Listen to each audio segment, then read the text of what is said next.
আসসালামু আলাইকুম প্রিয় দেশবাসী, ভাই ও বোনেরা, আশা করি সবাই ভালো আছেন।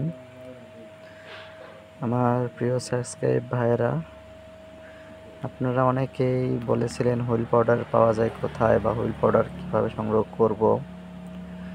তো আমি একটা ভিডিও দিলাম, এটা হচ্ছে হুইল পাউডারের, ঠিক আছে। এই ভাই নিজে হুইল পাউডার তৈরি করতেছে। তো আপনারা চাইলে হুইল পাউডার বানানো শিখতেও পারেন, যদি কেউ যোগাযোগ করবেন। আর যারা হুইল পাউডার ব্যবসা করতেছেন, ইতিমধ্যে নিজেরা প্যাকেট করেন, হুইল পাউডার ঠিকমতো বানাতে পারছেন না, তারা এই ভাইয়ের সঙ্গে যোগাযোগ করবেন। এখানে ওই ভাইয়ের নাম্বারও থাকলেও আমার নাম্বারও আছে। তো আপনারা যোগাযোগ করবেন, ওনার কাছ থেকে হুইল পাউডার, আপনার রিনকন, সাবকন, তারপরে সার্ফ এক্সেল কন সবই নিতে পারবেন, ঠিক আছে। ওনার কাছ থেকে বস্তা হিসাবে আপনি নেওয়ার পরে নিজেরাও প্যাকেটিং কইরা বাজারে ছাড়তে পারবেন বা এভাবে ব্যবসা করতে পারেন। তা ওনার কাছে মেশিন টেশিন সবই আছে। উনি এগুলো করার পরে মিক্সার করে যেভাবে যা লাগে সব করে প্যাকেটিং করে নিজেও মার্কেটে ছাড়ে, ঠিক আছে। তো আপনাদের যদি কারো প্রয়োজন হয় মেশিন না, হুইল পাউডার নেওয়ার, তো অবশ্যই যোগাযোগ করবেন। এখানে আপনার হোয়াটসঅ্যাপ নাম্বার আছে, ইমো নাম্বার আছে, ঠিক আছে। এখানে আপনারা যোগাযোগ করবেন। আর আমি তো বরাবরের মতো রোবো আইসক্রিম, দই মিষ্টি, পেপসি এগুলো সবই কাজ করে থাকি। পাশাপাশি আরও নতুন কিছু নেশার চেষ্টা করতেছি। আশা করি আগামীতে আরও ভালো কিছু আনবো।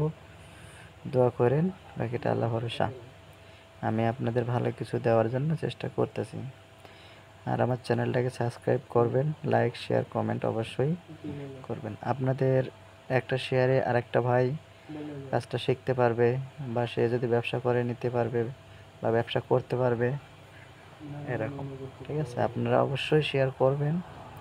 আপনার ইউটিউবে হোক, ফেসবুকে হোক, সব জায়গাতেই আপনি শেয়ার করলে আপনার জন্য আরেক ভাই মনে করেন ভিডিওটা দেখে সেও হয়তো মনে মনে খুঁজতেছে ভিডিওটা, এরকমও হতে পারে। আপনার কাছে আসছে, আপনি অবশ্যই সাবস্ক্রাইব শেয়ার করবেন, অন্য ভাইকে দেখার সুযোগ করে দেবেন। আর আপনাদের কোনো মন্তব্য থাকলে অবশ্যই মেসেজ করবেন। আমি যতটুকু পারি আপনাদের মন্তব্য সমাধান করার চেষ্টা করব। আর ইতিমধ্যে দেখতেছেন ভাই মালটা আগে মেশিনে সব কিছু করে নিয়েছে, নেওয়ার পরে এখানে শুধু কালারটা দিয়ে দিয়েছে। এখন প্যাকেট করতেছে, এই প্যাকেটটা ওজন করে করে মনে করেন যে আবার সিলিং করে দিয়ে দিবে। তো সিলিং মেশিনও আছে আলাদা। এখানে শুধু এখন প্যাকেটিং করতেছে, প্যাকেটিংয়ে মালটা পড়তেছে। এটা হাতের কাজ, মানে নিজেরাই হাত দিয়ে শুধু মালটা মিক্সার করার জন্য মেশিন লাগে, আর চালতে হয়। একবার দলা থাকবে না, দলা থেকে যেমন হুইল পাউডারের এরকম আটার মতো হয়, এরকম চালতে হয় মেশিনের মাধ্যমে। তো ওই মেশিনটা ওনার আছে। তো আশা করি আপনাদের মাল লাগলে যোগাযোগ করবেন। আসসালামু